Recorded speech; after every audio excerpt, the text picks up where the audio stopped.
Jahon metrologiyasi sohasidagi eng nufuzli tadbirlardan biri Xalqaro o'lchovlar va tarozilar byurosi huzuridagi mintaqaviy metrologiya tashkilotlarining qo'shma qo'mitasining 49-yig'ilishi ilk bor O'zbekiston mezbonligida Toshkent shahrida bo'lib o'tdi.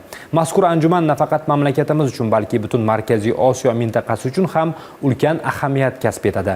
Yig'ilish doirasida ishtirokchilar O'zbekistonning so'nggi yillarda texnik tartibga solish, metrologiya va standartlashtirish sohasida amalga oshirgan islohotlari, laboratoriya infratuzilmasi, kadrlar salohiyati va axborot texnologiyalarini joriy etish bo'yicha ishlar bilan yaqindan tanishish imkoniga ega bo'lishdi.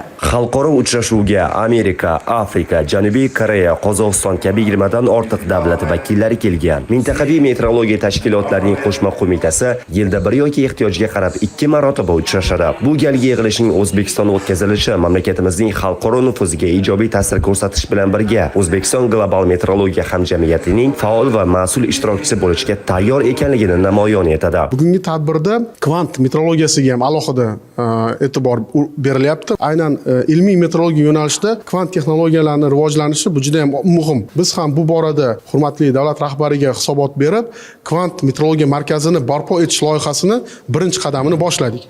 Va bu yerda albatta bizga xalqaro ekspertlarning ko'magi va maslahati muhim. Bu yerda SMSlarni ko'rib chiqishdan tortib milliy metrologiya institutlarini rivojlantirishgacha qaratilgan qo'llab-quvvatlash tashabbuslari muhokama qilindi.